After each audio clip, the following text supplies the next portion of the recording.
dimanche matin à tous. Soyez les bienvenus à la vie comblée. Pour ce dernier dimanche de l'année, on va célébrer notre Dieu ensemble ce matin. Amen. Ce Dieu que le secours ne manque jamais, qui est toujours présent, qui est plus puissant que n'importe quelle circonstance. C'est lui qu'on loue ce matin. Amen. Oh, il est le Dieu de miracles. Tu transformas l'eau en vin, toucha les yeux de ta main. Nul n'est comme toi,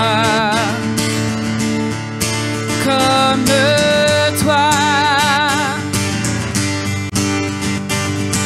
Dans les ténèbres tu brilles, tu nous redonnes la vie. Nul n'est comme toi, comme toi. Dieu admirable, inébranlable, ton nom surpasse toute puissance. Dieu de miracles, incomparable, oh Dieu, oh Dieu. Tu transformas l'eau en vin. Oh, tu transformas l'eau en vin, toucha les yeux de ta main. Nul n'est comme toi, non, comme toi. Dans les ténèbres tu brilles, tu nous redonnes la vie. Nul n'est comme toi, oh, comme toi. Dieu admirable, inébranlable, ton nom surpasse toute puissance. Dieu de miracles, incomparable, oh Dieu, oh Dieu. Dieu admirable, Dieu admirable, inébranlable, ton nom surpasse toute puissance. Dieu de miracles, incomparable, oh Dieu, oh Dieu. Si notre Dieu est pour nous, qui pourra nous arrêter? Et si Dieu est avec nous, qui sera contre nous? Si notre Dieu est pour nous, qui pourra nous arrêter? Et si Dieu est avec nous, qui sera contre nous? Si notre Dieu est pour nous, qui pourra nous arrêter? Et si Dieu est avec nous, qui sera contre nous? Si notre Dieu est pour nous, qui pourra nous arrêter? Et si Dieu est avec nous, qui sera contre nous?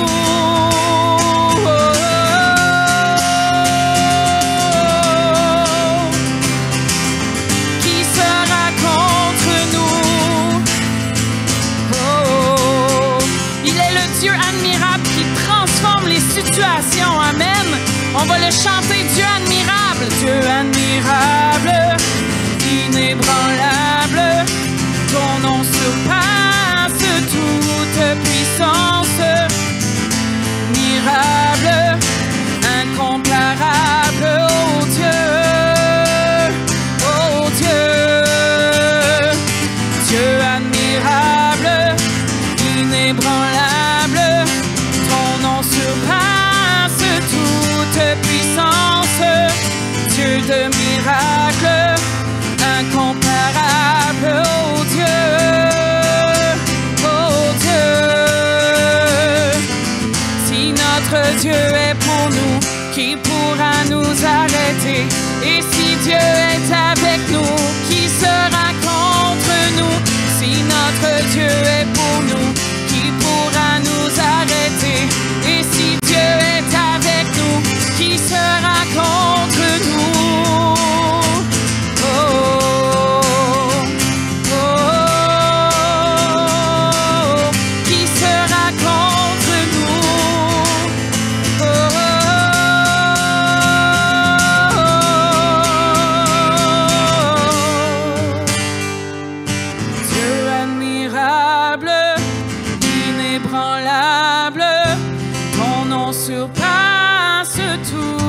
puissance, Dieu de miracles, incomparable, oh Dieu, oh Dieu, oh Dieu, tu es incomparable, tu es le Dieu de miracles et tu agis aujourd'hui.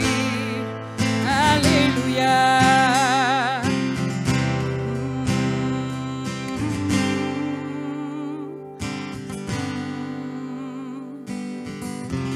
Ah, merci Seigneur d'être ce Dieu de miracles, encore puissant aujourd'hui, encore à l'œuvre aujourd'hui. Tu as vaincu la mort et on te célèbre ce matin, toi, notre vie.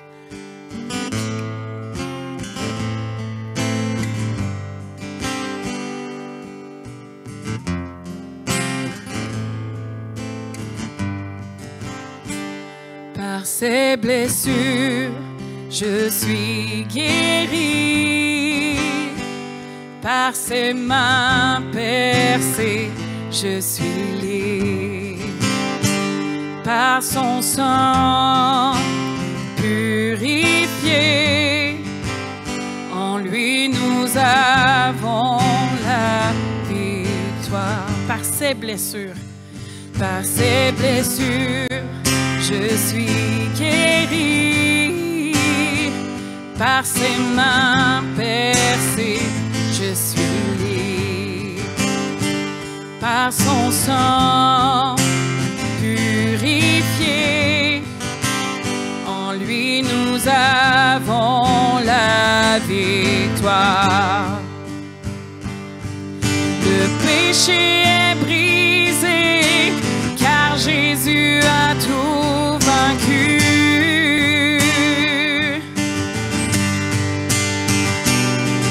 En lui est la liberté, Jésus l'a obtenue.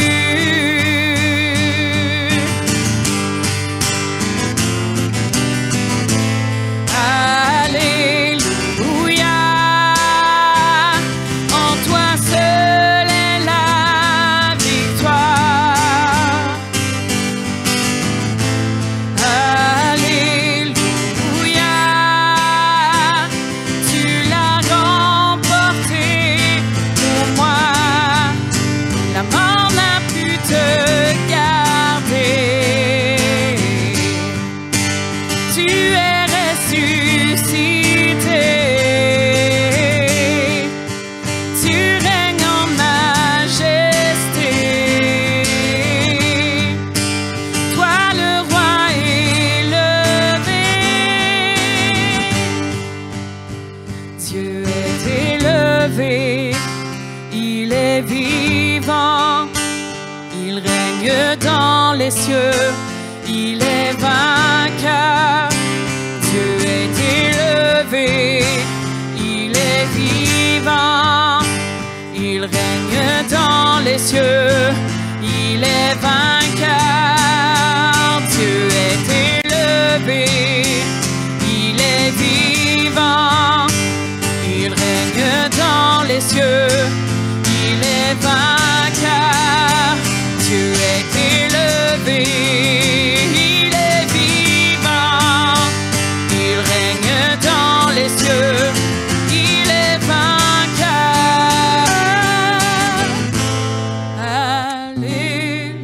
Alléluia, en toi seul est la victoire,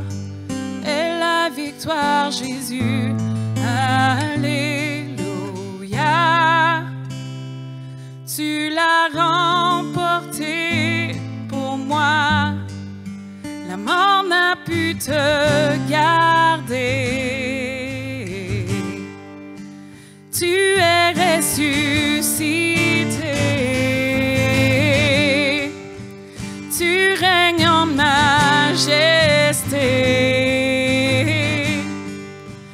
Toi le roi élevé.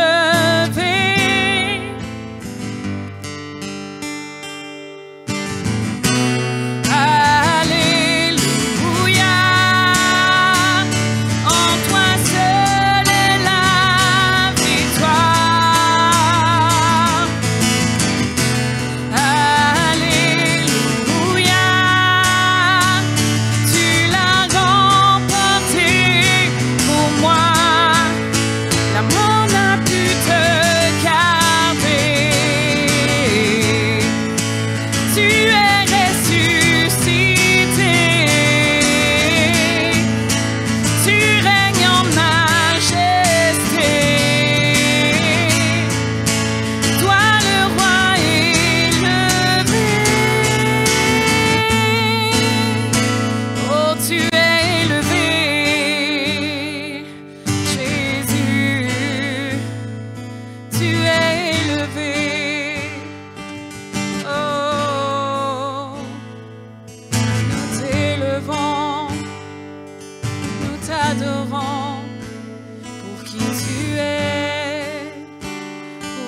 te louons, Jésus. Merci Seigneur. On peut traverser cette année en sachant que tu as quelque chose pour nous l'an prochain, qui est dans quelques jours, mais on sait que tu as des choses nouvelles pour ton Église. Église, la vie comblée, ton Dieu a des plans de bonheur, de paix, de joie. Il a un vin nouveau en réserve pour nous et il n'y a rien qui peut changer ça. Amen.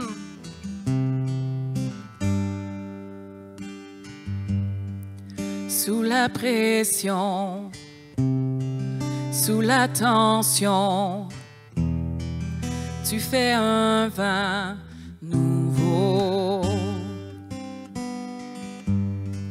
Je renonce à mes propres voies. Tu traces un chemin nouveau. Alors je m'abandonne entre tes tendres mains. Quand j'ai confiance en toi, je n'ai rien à craindre. Fais de moi un vase, fais de moi une offrande, fais de moi ce que tu veux que je sois. Je n'ai rien à offrir. Jésus, tu m'as tout donné. Fais déborder ma vie d'un vin nouveau.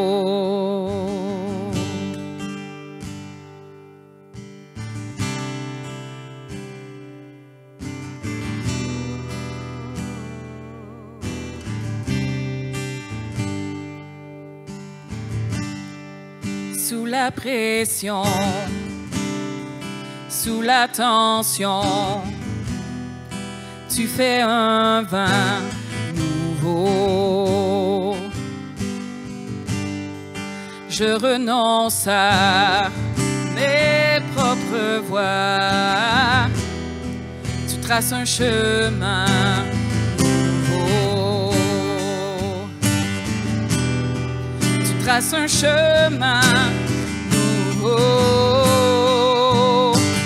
Fais de moi un vase, fais de moi une offrande, fais de moi ce que tu veux que je sois. Je n'ai rien à offrir. Jésus, tu m'as tout donné. Fais déborder ma vie d'un vin nouveau. Fais déborder ma vie d'un vin nouveau. Fais déborder ma vie d'un vin nouveau. Quand le vin est nouveau, la puissance est nouvelle. Il y a la liberté, le royaume est là. Je laisse mes anciennes flammes pour qu'un feu nouveau brûle en moi.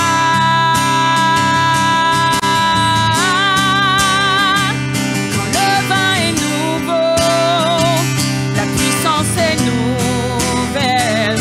Il y a la liberté, le royaume est là.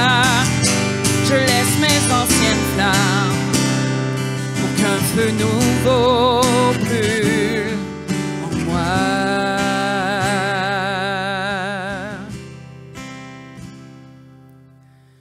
Fais de moi un vase, fais de moi une offrande, fais de moi ce que tu veux que je sois. Je n'ai rien à offrir. Jésus, tu m'as tout donné. Fais déborder ma vie d'un vin nouveau. Fais de moi un vase. Fais de moi un vase. Fais de moi une offrande. Fais de moi ce que tu veux que je sois. Je n'ai rien à offrir. Jésus, tu m'as tout donné. Fais déborder ma vie d'un vin nouveau. Fais déborder ma vie d'un vin nouveau. Fais déborder ma vie d'un vin nouveau.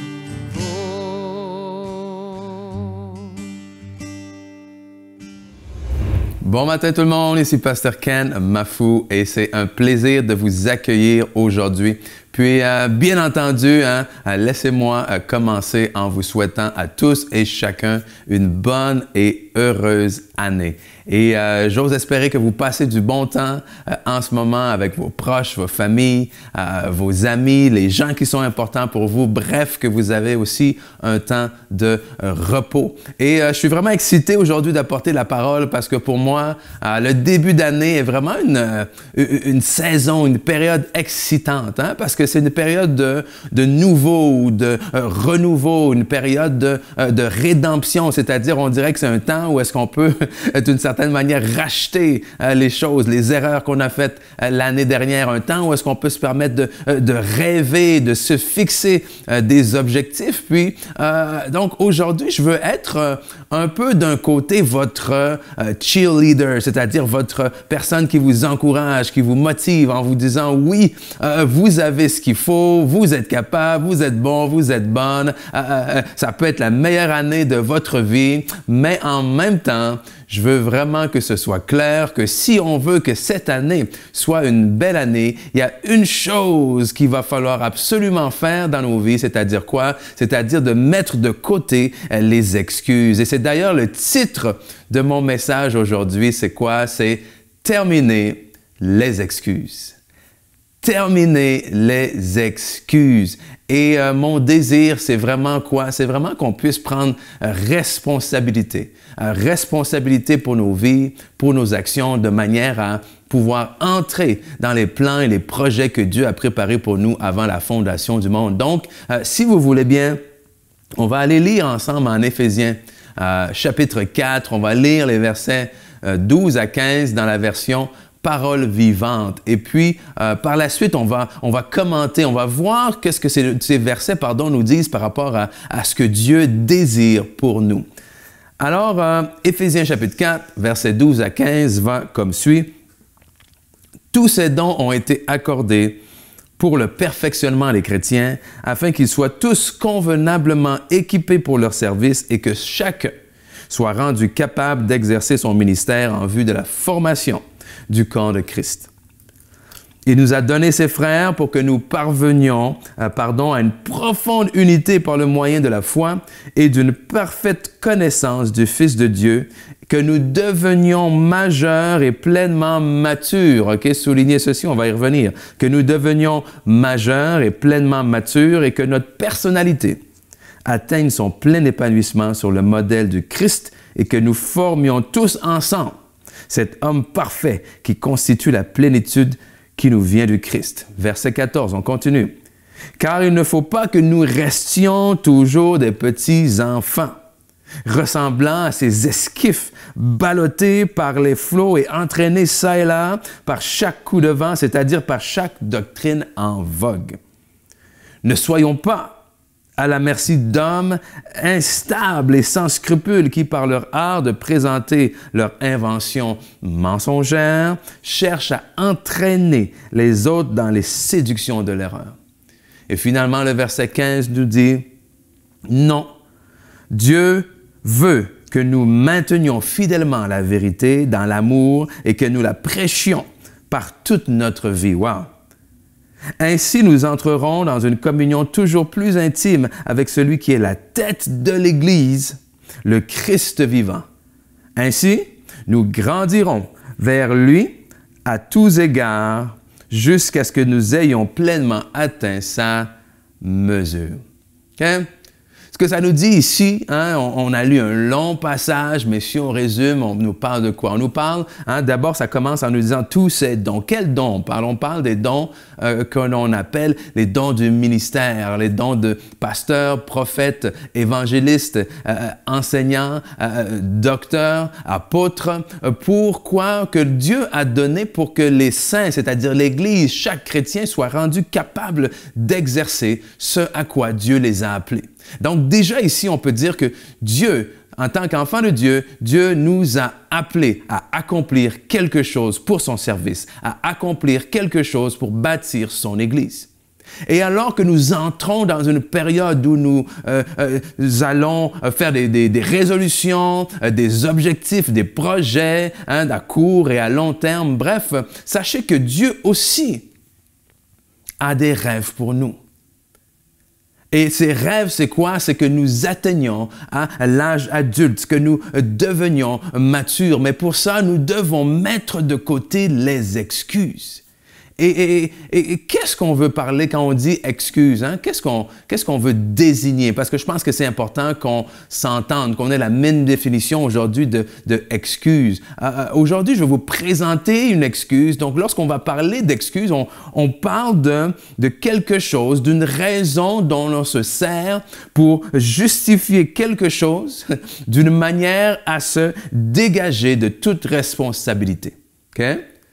C'est-à-dire une raison qu'on va trouver pour expliquer quelque chose d'une manière à se justifier et à se dégager de toute responsabilité. Bref, une excuse qu'on prend souvent, que ce soit au début, au milieu, ou se termine souvent par dire « finalement, c'était pas de ma faute. Finalement, j'aurais bien voulu faire les choses d'une façon, mais les circonstances font que je n'ai pas pu faire ce que je voulais faire. » Une excuse n'est pas nécessairement un fait immuable, c'est-à-dire que ce n'est pas quelque chose qui est vrai ou un fait que personne ne peut changer, mais des fois, les excuses peuvent aussi prendre des faits immuables et les mettre dans leur vie et dire « Ah, tu vois, telle chose est arrivée, je ne serais pas capable. » Et on connaît tous des excuses, on a déjà tous fait des excuses, on a ces fameuses excuses. Je pense que le numéro 1 dans la liste, ça doit être « Ah, je n'ai pas le temps », on a l'excuse de l'âge, que ce soit « je suis trop jeune » ou « je suis trop âgé », on a l'excuse de « je suis trop fatigué », de nos conditions physiques, de notre diplôme ou de notre éducation, donc je ne suis pas assez qualifié, il n'y a personne qui me donne une chance, mon pasteur voit pas ce que je fais, je suis trop occupé avec les enfants à la maison, oui mais ceci, oui mais cela, je n'ai pas assez d'argent, j'aurai jamais assez d'argent même si j'économise ou bla bla bla bla bla, je voulais bien mais ma femme veut pas aller dans la même direction que moi, je voulais bien mais mon mari veut pas aller dans la même direction que moi, et vous pouvez en rajouter et en rajouter et en rajouter. Le seul problème dans tout ça, okay, c'est que ces excuses-là nous bloquent.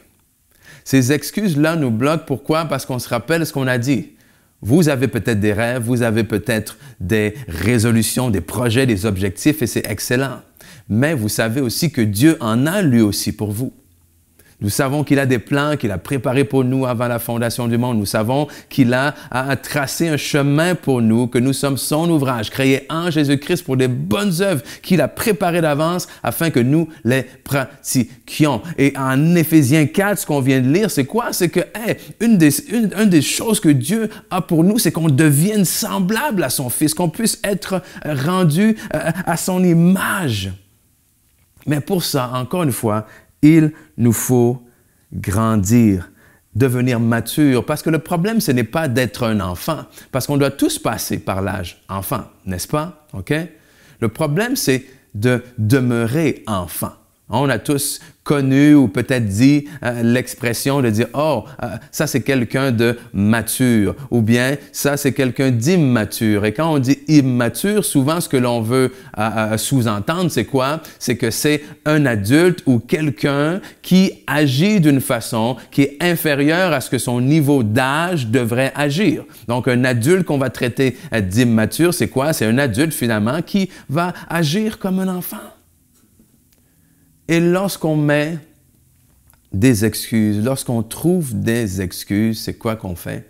C'est qu'en réalité, on met des menottes à Dieu. Donc, trouver des excuses, c'est quoi? Vivre dans les excuses. C'est comme mettre des menottes à Dieu. Pourquoi? Parce que vous dites à Dieu toutes les choses dans vos vies qui peuvent l'empêcher d'agir.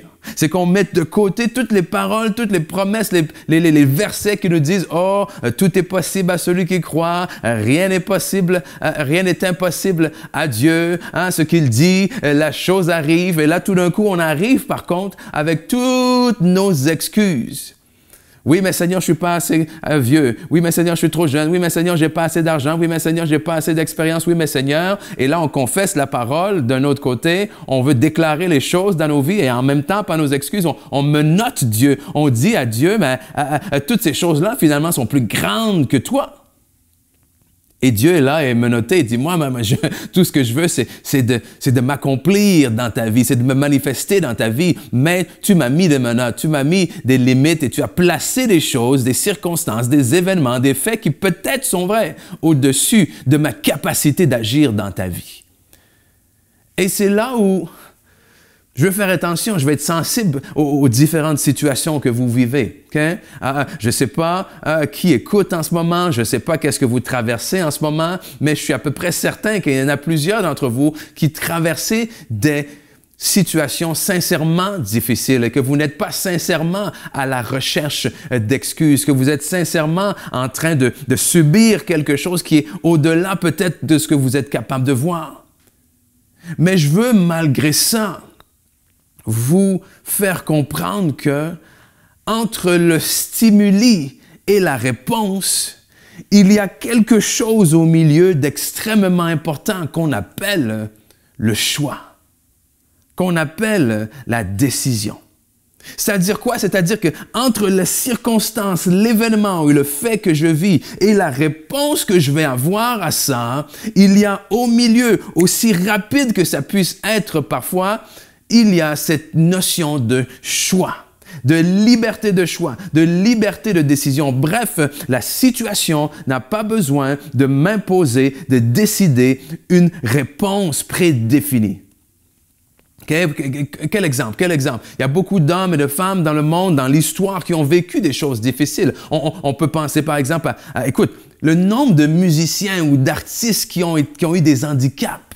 Hein, qui étaient aveugles ou sourds. Je pense que Beethoven, par exemple, a souffert de surdité pendant une bonne période de sa vie pour finalement finir totalement sourd. On pense à des gens comme Stevie Wonder, que tout le monde, que plusieurs connaissent et qu'on voit comment, wow, malgré le fait qu'il était aveugle, on réussit à composer.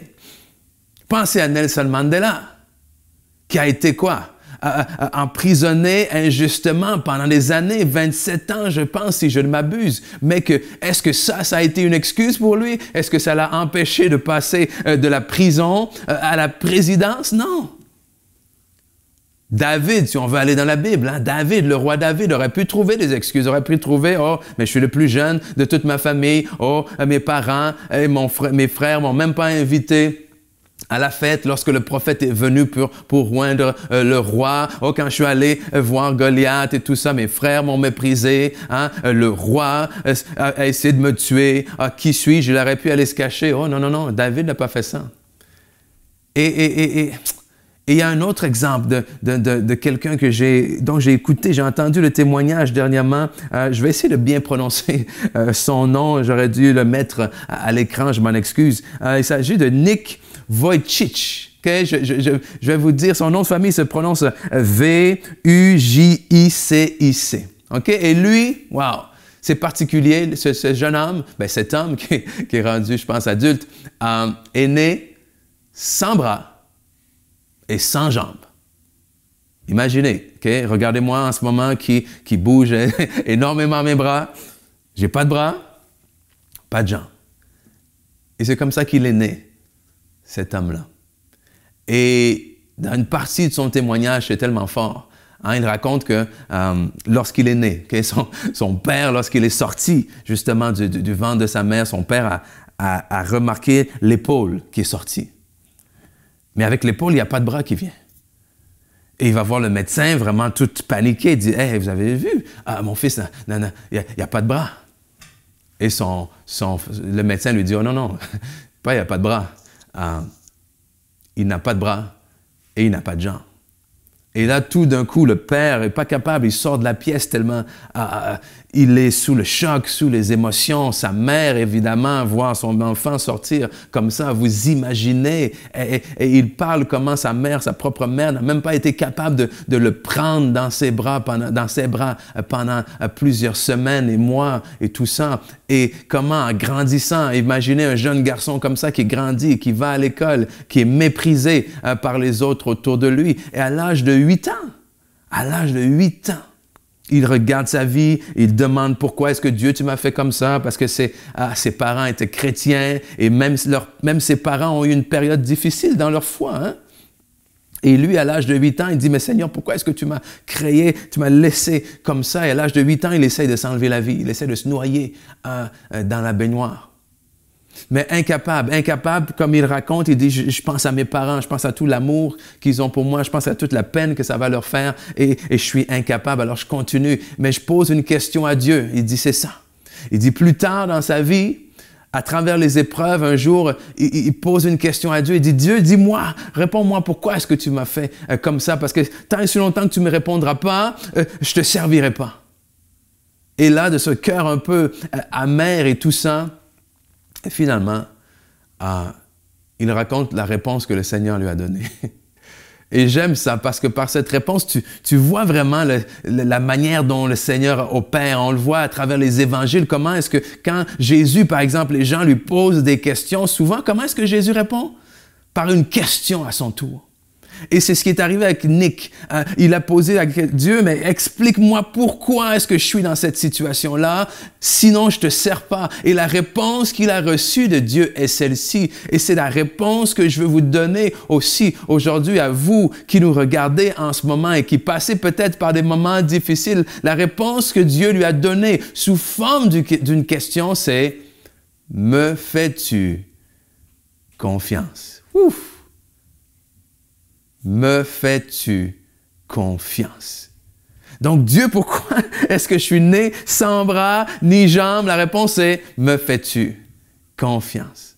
Alors, Dieu, pourquoi est-ce que j'ai cette maladie, ces choses-là dans mon corps qu'on dirait que ça ne peut pas guérir? Dieu dit, me fais-tu confiance? Seigneur, pourquoi est-ce qu'à chaque fois que je rencontre quelqu'un, que je pense que c'est la bonne personne et ça devient difficile et je dois me chercher quelqu'un d'autre et je me sens seul, pourquoi est-ce que ça m'arrive? Dieu te dit, me fais-tu confiance? Pourquoi est-ce qu'à chaque fois que j'envoie mon CV quelque part, essayer d'avoir un emploi, ça ne fonctionne pas? Seigneur, me fais-tu confiance? Pourquoi est-ce que je regarde dans mon compte de banque et j'ai l'impression qu'il me manque toujours d'argent? Je suis là et je veux pourvoir pour mes enfants et tout ça et j'arrive pas à joindre les deux bouts. Seigneur, pourquoi? Et Dieu vous dit, me fais-tu confiance? Donc, bref, entre le stimuli, c'est-à-dire l'épreuve que vous vivez et la réponse à cette épreuve-là, il y a au milieu quelque chose d'important, quelque chose dont vous devez prendre la responsabilité et cette chose-là, c'est le choix.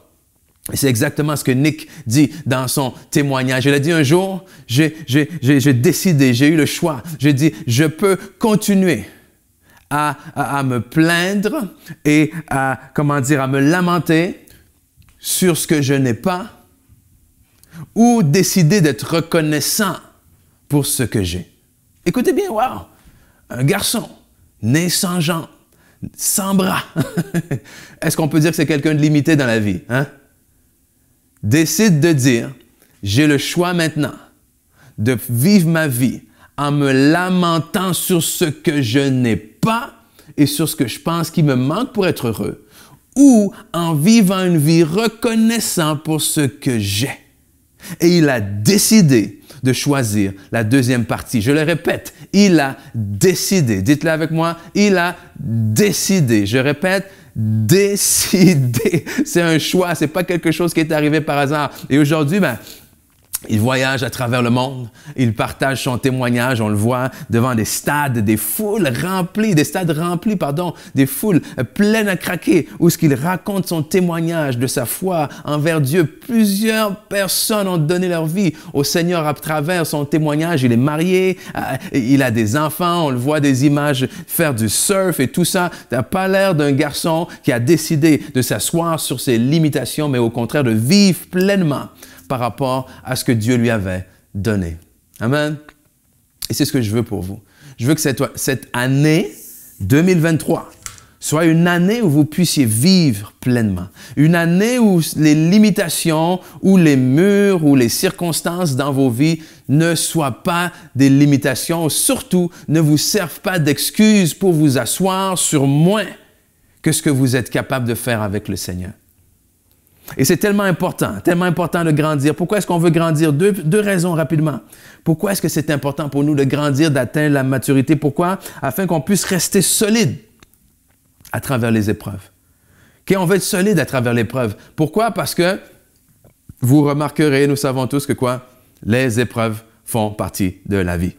Okay? Les épreuves font partie de la vie. Au verset 14 d'Éphésiens 4, de ce qu'on a lu tout à l'heure, ça nous dit, car il ne faut pas que nous restions toujours des petits enfants, ressemblant à ces esquifs ballottés par les flots et entraînés çà et là par chaque coup de vent, c'est-à-dire chaque doctrine en vogue. Pour devenir un chrétien mature, okay, il faut devenir un chrétien solide. C'est-à-dire quoi? Un chrétien qui est capable de tenir et de rester debout, peu importe les circonstances, les vents dans la vie. Mais également, ça nous parle de doctrine en vogue. C'est-à-dire que ma théologie, ma vie chrétienne, ma vision de Dieu, ma compréhension des Écritures ne doit pas changer. Je ne dois pas remettre en question à chaque fois la bonté de Dieu, la grâce de Dieu, la foi. À chaque fois qu'il m'arrive quelque chose de difficile, de dire, par exemple, il m'arrive une épreuve, oh, mais est-ce que Dieu m'aime? Mais est-ce que Dieu fait vraiment ceci? Est-ce que la parole, est-ce que c'est écrit, s'applique vraiment dans nos vies? Il faut arrêter. Il faut arrêter de constamment remettre la parole, c'est-à-dire remettre Dieu en question. Non, au contraire, peu importe les circonstances que l'on va vivre, en tant qu'adulte ferme, on dit oui, c'est vrai, je suis conscient, le vent, les tempêtes arrivent, mais je décide de rester ferme sur la parole et sur les promesses de Dieu et de ne pas me laisser balloter constamment. Parce que si on se laisse balloter constamment, mais c'est difficile de bâtir quelque chose qui va perdurer. Ensuite, non seulement on veut rester solide à travers les épreuves qu'on sait qui vont venir, mais on veut pouvoir porter puis reproduire l'image de Christ. Non seulement porter, mais reproduire l'image de Jésus-Christ. Que notre personnalité, donc verset 13, donc Éphésiens 4, 13, que notre personnalité atteigne son plein épanouissement sur le modèle du Christ et que nous formions tous ensemble cet homme parfait qui constitue la plénitude et qui nous vient de Christ. Okay? Que notre plein épanouissement, soit sur le modèle de Jésus-Christ. Et une chose intéressante qu'on voit dans la parole, c'est quoi? C'est qu'il y a un mandat de reproduction sur l'homme qui est là depuis le commencement. Avec Adam et Ève, qu'est-ce que Dieu leur a dit? Il a dit, multipliez-vous et remplissez la terre. Avec par la suite Noé, lorsque le déluge est venu et qu'ensuite Noé est resté avec sa famille, qu'est-ce que Dieu leur a dit? Remplissez la terre. Ensuite, avec Abraham, Dieu lui a donné la promesse, quoi? Je te bénirai, tu seras une source de bénédiction, qu'il allait avoir une descendance plus grande que les étoiles du ciel, que le sable de la mer. Ensuite, avec Moïse, il dit à Moïse d'enseigner au peuple tout ce que je vous ai prescrit, de les enseigner. Tu les enseigneras à tes enfants, à ton arrivée, lorsque tu te lèves, lorsque tu t'en vas en voyage, bref, tout le temps. Et finalement, mais Jésus, avec ses disciples, leur dit quoi? Allez, faites de toutes les nations des disciples. Et dans tous ces mandats-là de reproduction, c'est quoi? C'est que Dieu dit d'une certaine façon, portez mon image et reproduisez mon image à travers le monde. Amen. C'est que nous sommes porteurs de Christ, de l'image de Dieu, de son amour, de sa grâce, de sa paix, de tous ses attributs. Nous la portons et nous sommes appelés à nous reproduire. Mais, vous savez, pour se reproduire, il faut avoir atteint la maturité sexuelle, n'est-ce pas? Que tes organes reproducteurs aient atteint une certaine maturité. Et spirituellement, c'est la même chose. Pour que le chrétien puisse se reproduire, eh bien, il faut qu'il ait atteint une certaine maturité. Pourquoi? Parce que sinon, le bébé spirituel est toujours un peu, tourné vers lui-même. Okay? Et si un bébé spirituel essaie de se reproduire, bien, tout ce que ça crée, ça crée un autre bébé spirituel. Alors que les adultes, oui, vont prendre un bébé spirituel, mais vont être en mesure de l'aider à grandir. Tandis que l'enfant spirituel, celui qui reste bébé, n'est pas en mesure d'accompagner le nouveau en Christ et de l'aider à grandir. Bref, il ne peut pas l'emmener plus loin que là où lui est allé, n'est-ce pas? Il ne peut pas l'emmener plus loin que les révélations que lui-même a eues.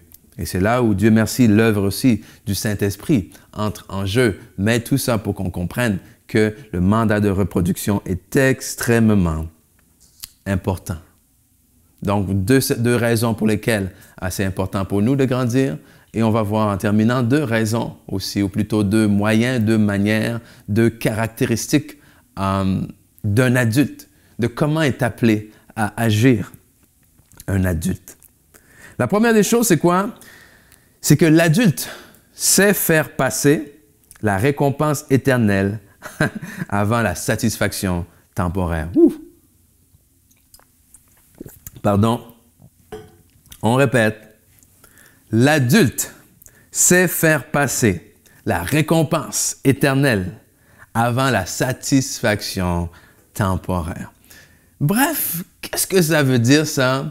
C'est tout simplement de dire qu'un adulte est capable de se maîtriser, de contrôler ce qui peut lui apporter du plaisir maintenant, mais qui nuit à ce qu'il veut accomplir plus tard. Okay? Un bon exemple de ça dans la Bible, c'est Ésaü. Ésaü, le fils ou plutôt le frère de Jacob, qui fait quoi? Parce qu'il revient de la chasse, OK? Et qu'il a faim. Le gars, il a faim. Il a passé, je ne sais pas, la journée ou peut-être des jours même à chasser. Il revient, c'est lui, il est épuisé, il est fatigué, il a faim et il voit son frère en train de manger quelque chose puis il lui dit « Hey, donne-moi ce que tu manges. J'en peux plus, je vais mourir. » Et son frère, Jacob, qui lui, en tout cas, c'est une autre histoire, mais qui est astucieux, lui dit « OK, en échange, je te donne, ou plutôt en échange de ce plat, je te demande ton droit d'aînesse. » Pourquoi? Parce que Ésaü était le plus vieux des deux. Et en tant que plus vieux, il avait certains droits légalement que le premier n'avait pas. Et Ésaü ne pense même pas à ça. Il a faim maintenant. Donc, il oublie le fait que tout ce que ses droits d'aînesse peuvent lui apporter demain. Amen? Donc, pour un plaisir immédiat et temporaire, il méprise le succès ou la réussite ou peu importe, la bénédiction plutôt éternelle. Et ce qui est intéressant, c'est que la Bible nous dit que lorsqu'Ésaü a voulu ravoir son droit, qui s'est même repenti, la Bible dit que son repentir ne lui servit de rien. Et combien de fois on fait ça dans la vie? Combien de fois on fait ces erreurs-là? Des fois, ça peut être aussi drôle que de dire « je veux perdre du poids », mais le plaisir temporaire de ce morceau de gâteau l'emporte sur mon désir éloigné d'être en santé. Et c'est drôle. Et on se dit, bon, un morceau de gâteau de temps en temps, c'est pas la fin du monde. Mais qu'est-ce qu'il y en est, ou plutôt qu'en est-il lorsqu'on vient par exemple à parler de relations? Et on se dit, ben, mon incapacité actuelle, par exemple, de rester seul, ou mon désir absolu d'avoir quelqu'un à mes côtés est plus grand que de dire « Hey, je vais attendre pour m'assurer que ça soit la bonne personne. » Parce que des fois, la réalité, c'est qu'on est là avec quelqu'un qui est collé sur nous, on a chaud, on est bien. Et même quand on a chaud, on est bien, on sait que ce n'est pas nécessairement la bonne personne pour nous. Mais on est incapable parce qu'on se sent seul et tout ça. Plutôt que de dire « Hey, je veux faire ce sacrifice temporaire parce que je sais que plus loin, il y a quelque chose de mieux qui vient. » De dire « Est-ce que je suis capable de sacrifier un temps dans un emploi aujourd'hui qui peut-être me satisfait un peu moins, mais je sais que c'est une semence, c'est quelque chose qui va m'amener plus loin. » Ou est-ce que je saute tout de suite vers la place qui va me donner le plus d'argent, etc. Bref, vous comprenez?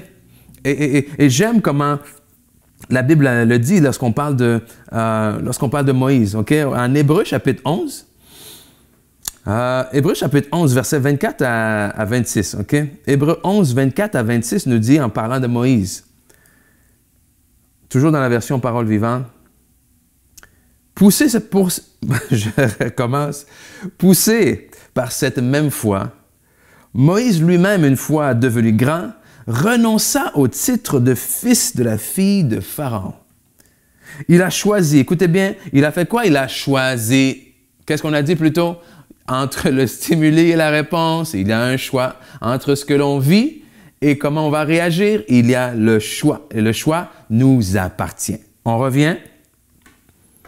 Verset 25 nous dit, « Il a choisi de partager les souffrances du peuple de Dieu plutôt que de jouir pour bien peu de temps des joies et des avantages d'une vie dans le péché. Subir les mépris et les outrages comme le Messie à venir lui paraissait un bien plus précieux que tous les trésors d'Égypte. Pourquoi? Et soulignez ceci, parce qu'il avait les yeux fixés au loin sur la rétribution finale. Quelle est votre rétribution finale? Qu'est-ce que vous désirez? Lorsque vous allez vous pencher en début d'année, vous allez faire une rétrospection de l'année passée, vous allez peut-être vous fixer des objectifs. C'est quoi vos objectifs? Okay? C'est quoi la rétribution finale, la récompense, la bénédiction? Ce que vous voyez au bout de ça, c'est quoi? Et il n'y a rien de mal en soi de fixer des objectifs, d'avoir des rêves, des désirs, de mettre ça devant vous. Mais la question, c'est que comment est-ce que vous allez vous rendre? Est-ce que vous avez déjà toute une liste d'excuses pour vous dire « Oh, mais voici pourquoi je n'ai pas été en mesure de me rendre où ce que je voulais me rendre? » Mais ici, on dit que Moïse a choisi. Moïse a choisi quoi? Il a choisi entre « Wow, je suis le fils de la fille de Pharaon. » Comment? OK? J'ai le prestige, j'ai la notoriété, j'ai tout ce que je veux, j'ai la richesse, j'ai l'éducation. Mais de l'autre côté, il y a mon peuple qui est esclave. Qui, bref, est à l'opposé complètement de ce que j'ai ici. Mais Moïse savait que s'il s'attachait ici, il y avait une beaucoup plus grande rétribution au final. Et il a dit, « Hey, je choisis de partager la souffrance de mon peuple plutôt que de jouir. » Et ce qui est important ici, c'est quoi? Pour un temps. De jouir ça dit pour bien peu de temps. Et c'est ça qu'il faut que vous compreniez. C'est que lorsque vous êtes incapable de lâcher quelque chose présentement pour avoir la rétribution finale, la récompense finale, c'est que ce plaisir-là, il est très temporaire. Ce plaisir va durer un temps. Mais le problème, il est là. C'est qu'on est conscient parfois que ce plaisir dure un temps. Et lorsqu'il est terminé, on doit le remplacer par un autre, et un autre, et un autre, et un autre. Et on vit une vie insatisfaite. Pourquoi? Parce que même si on vit une vie de plaisir en plaisir, ces plaisirs ne nous amènent jamais plus près d'où est-ce qu'on désire vraiment aller. Donc c'est un choix. C'est un choix qu'il faut faire. Et l'adulte sait faire passer la récompense éternelle avant la satisfaction temporaire. L'adulte est capable de dire non aux bonbons aujourd'hui pour avoir plus demain. Okay? Ça, c'est un signe de maturité, de maîtrise de soi. Et deuxièmement, l'adulte sait prendre la responsabilité de ce qui lui appartient. Okay? Ça englobe un peu tout ce qu'on a discuté ensemble aujourd'hui. Un adulte Des fois, on dit ça de nos enfants, hein, comment qu'on veut éduquer nos enfants, on veut qu'ils deviennent des adultes responsables. Un adulte responsable, ce n'est pas seulement un adulte qui est capable de prendre des responsabilités, c'est-à-dire des tâches. Je peux te confier des tâches et tu en prends soin. Un adulte responsable, c'est aussi un adulte qui sait prendre ses responsabilités, c'est-à-dire qui sait regarder ce qui lui appartient et agir en fonction de ce qui lui appartient. Des fois, on essaie de contrôler des choses qui sont incontrôlables. Mais je vous parle de choses que vous pouvez contrôler. À travers votre circonstance, il y a une chose au moins que vous pouvez contrôler, c'est votre attitude déjà. Okay? Et c'est de ça qu'on parle. Mais trop souvent, surtout avec les chrétiens, j'entends les gens dire « Oui, mais c'est pas de ma faute, hein. C'est l'ennemi. C'est l'ennemi. C'est le diable. Oh, je voulais, mais le diable, lui, il est futé. J'allais lire ma Bible, mais le diable est venu me distraire. J'allais donner ma dîme, mais le diable a brisé ma voiture pour que j'aie plus d'argent pour donner ma dîme. J'allais appeler cette personne, mais le diable a fait en sorte que j'étais malade. Alors, j'allais aller à l'église dimanche, mais le diable a fait en sorte que je ne dorme pas bien cette nuit et j'étais trop fatigué. Oh, le diable! Beaucoup de choses sur les épaules du diable. Beaucoup de choses sur les choses de l'envie. Et je trouve intéressant ce que Dieu dit à Caïn, avec Caïn et Abel. Caïn qui commence à développer de l'amertume, mais plus que de l'amertume, une rage, une colère, une jalousie meurtrière, justement, envers son frère Abel, par rapport aux offrandes qu'ils avaient présentées devant Dieu. Et Caïn commence à entretenir en lui des désirs de vouloir littéralement assassiner et tuer son frère. Et alors qu'il nourrit ses désirs, en Genèse chapitre 4, verset 7, Dieu se présente à Caïn et lui parle.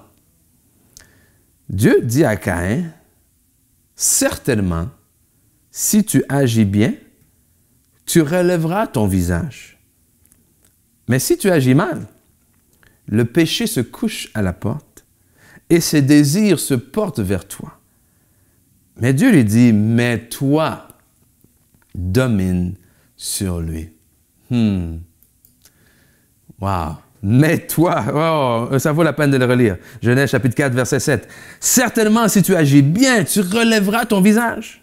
Et si tu agis mal, le péché se couche à ta porte et ses désirs se portent vers toi.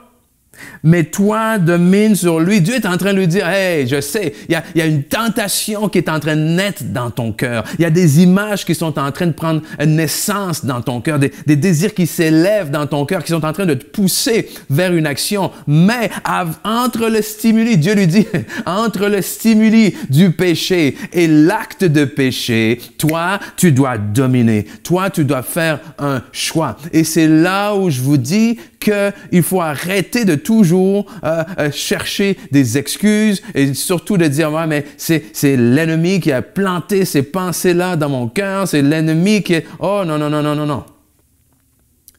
Même si c'est l'ennemi, même si c'est lui qui a planté ça, même si c'est lui qui est en train de vous tenter, eh bien Dieu dit « Toi, prends le contrôle de ce qui te revient. » Et ce que tu peux contrôler, c'est de dominer cette envie, de dominer ce désir, de dominer cette rage, de dominer cette colère ou peu importe.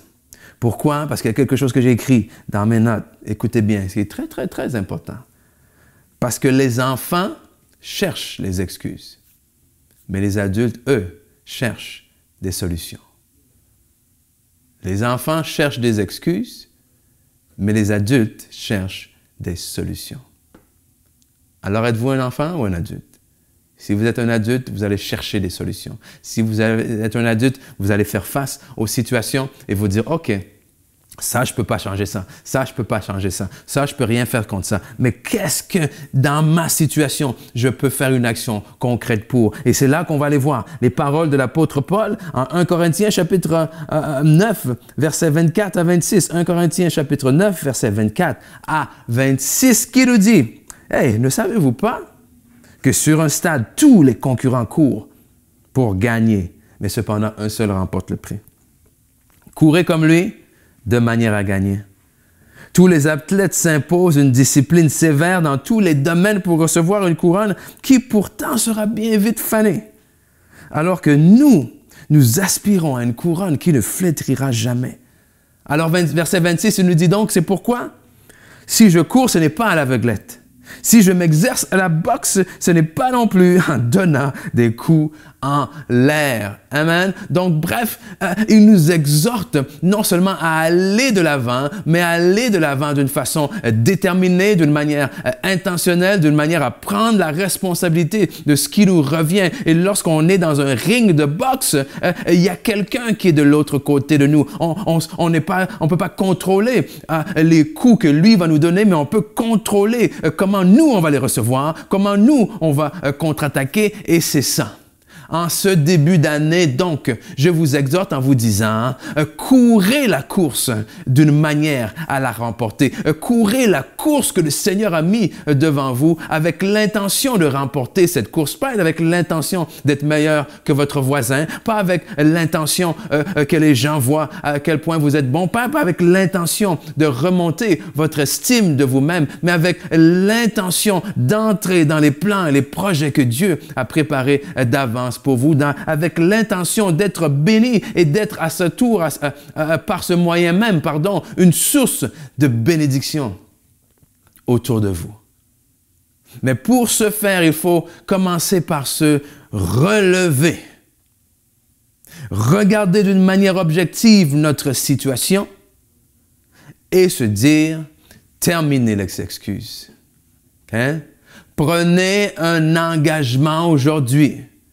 Alors que vous débutez l'année, alors que vous avez des rêves, des projets, des objectifs, bref, toutes sortes de choses belles, j'en suis certain dans votre tête, prenez un engagement de dire non et non et non, je vais arrêter de faire des excuses. Amen. Je vais arrêter de mettre des menottes à Dieu. Je vais arrêter de dire que c'est impossible. Je vais arrêter, s'il y a une porte qui est fermée, je vais aller d'un autre côté pour aller essayer d'en ouvrir une autre. Si celle-ci, elle est fermée, je vais aller de l'autre côté parce que je vais refuser de mettre des menottes à Dieu et je vais aller dans la direction que Dieu me montre. Amen. Pourquoi? Parce que, rien n'est impossible à celui qui croit. Est-ce qu'on a dit que tout était facile pour celui qui croit? Je ne pense pas que c'est ça que ça dit. Non. Non. Mais au-delà des circonstances, on fait comme Nick, jeune homme qui est né et qui a grandi sans bras, ni jambes. Dire à un certain point dans la vie, on a le choix. Soit on se lamente et on se plaint pour tout ce qui nous manque. On se plaint pour toutes nos limitations, on se plaint pour toutes les choses négatives qui nous sont arrivées dans nos vies. Ou soit on décide de vivre et d'être reconnaissant pour ce que nous avons. Soit on décide de vivre et de faire avec ce que l'on a. Et c'est surtout toujours ce que Dieu a dit. Dieu a dit à Moïse, qu'est-ce que Dieu a dit à Moïse lorsqu'il était devant la mer? Qu'as-tu dans tes mains? Amen. Qu'as-tu dans tes mains? Donc voilà mon message. C'est mon message pour débuter l'année. Amen. C'est comme vous êtes là sur la ligne de départ et vous êtes sur le point de partir la course.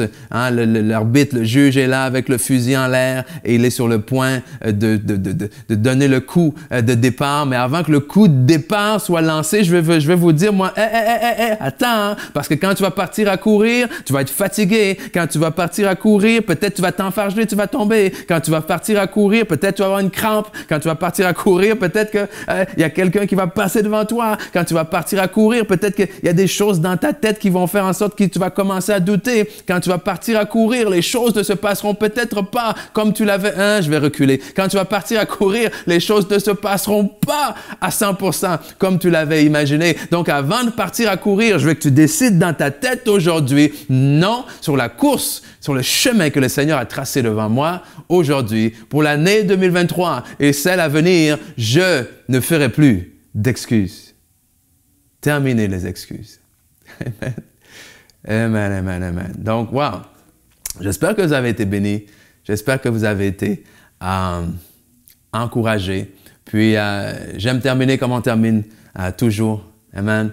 Parce que notre Seigneur Jésus, lui, aussi aurait pu trouver des excuses. Pourquoi? Parce que la Bible nous dit qu'il était égal à Dieu, mais qu'il s'est dépouillé de toute sa nature, de toute sa divinité. Il s'est dépouillé de sa divinité, de ses attributs divins. Pourquoi? Pour prendre notre place, pour prendre la forme d'un homme, la forme d'un serviteur. Il aurait pu trouver des excuses. Son père lui a dit, « Hey, voici ce que je veux que tu fasses. Je veux que tu aies donné ta vie pour l'humanité. » Mais Christ aurait pu trouver des excuses. Il aurait pu dire, « Oh non, j'ai pas envie d'aller à la croix. Oh non, j'ai pas envie de souffrir. Oh Seigneur, Père, tu veux vraiment que j'aille mourir pour ceux-là? Des gens qui me rejettent, des gens qui me reconnaissent même pas, des gens qui sont là, qui courent après moi juste pour voir des miracles, juste pour manger. Et je sais en plus qu'après avoir donné ma vie pour ça, il y a tellement d'autres personnes qui vont me rejeter. Oh Seigneur, s'il y a un autre moyen, donne-moi un autre moyen. » Mais il a dit, non pas ma volonté, mais ta volonté.